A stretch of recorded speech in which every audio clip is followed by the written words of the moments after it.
The goal of communication is to pass across information in a clear manner, and, sometimes, to achieve this, we must emphasize certain parts of our messages so that they will be clearly understood by whoever we are communicating with. This brings us to the exploration of intensive pronouns, or as some may know it, emphatic pronouns. What are intensive pronouns?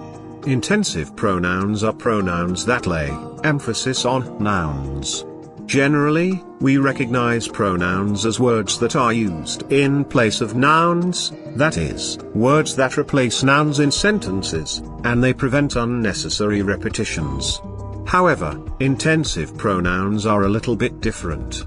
They do not replace nouns in sentences, rather what they do is help to reiterate specific nouns in sentences. Take for instance, John himself has seen lots of cities. You would observe that the pronoun himself, which is an intensive pronoun in this case, appears directly after the noun it emphasizes, and it plays the role of repeating the noun, John, without stating it directly, just to be clear that John is the one being referred to in the statement. Remember, clarity in communication is of utmost importance, and emphasizing certain parts of a statement help ensure clarity of expression, preventing misinterpretation and miscommunication. Did you also notice that the intensive pronoun looked familiar? That's right. It has a similar appearance and structure with the reflexive pronoun. In fact, they are the same. However, they are distinguished by their functions. While reflexive pronouns are used in cases where the subject of a sentence is both the performer and recipient of an action, for instance, Mark prepared himself for the best. Intensive pronouns, on the other hand, just serve the purpose of laying emphasis on specific nouns in a sentence to make it clear that those nouns are the ones being referred to in the sentence and not another. We can showcase how this emphasis makes statements clearer by extending the sentences to show contrast. Observe, John himself has seen lots of cities, not George. Now by adding the negation, not, and another noun, George, to show contrast with the subject, we have further made the meaning of the sentence clearer. Even though extending the sentence by adding those words for contrast makes its meaning clearer, using only intensive pronouns is enough, and we don't have to depend on their contrasting words.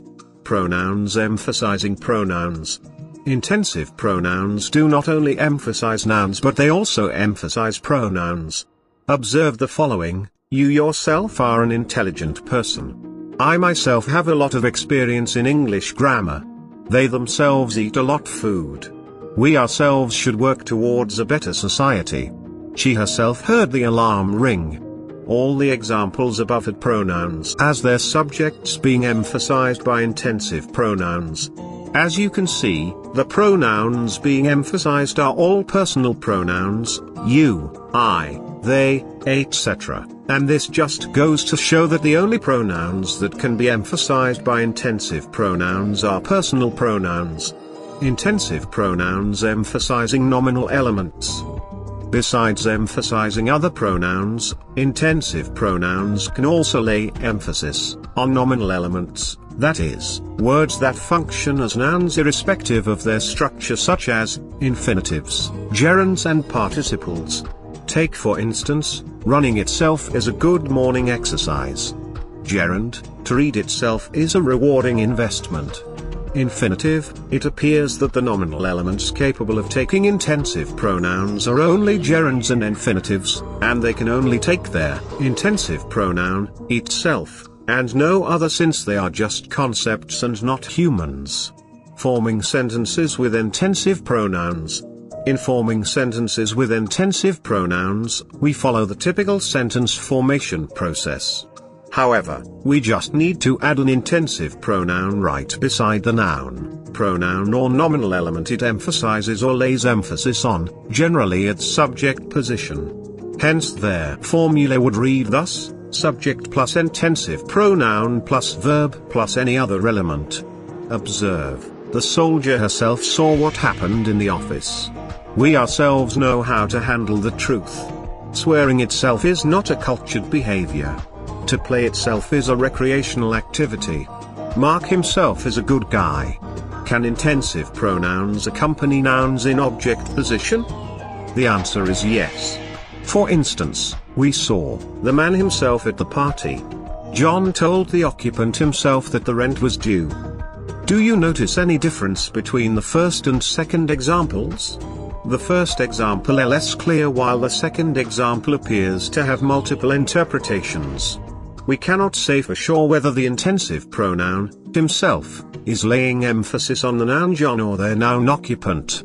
This is why we try to avoid using intensive pronouns at object positions in sentences, since it usually amounts to ambiguity and there is no need to emphasize what is in the object position, as it seems to be easily understood. So intensive pronouns are simply pronouns that lay emphasis on nouns, pronouns or nominal elements in a sentence, usually at the subject position, to make statements clearer.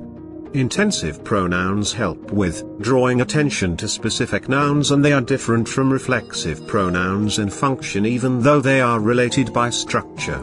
Understanding how to use intensive pronouns effectively will equip you with the skill of laying proper emphasis on words to make communication more effective. See you soon.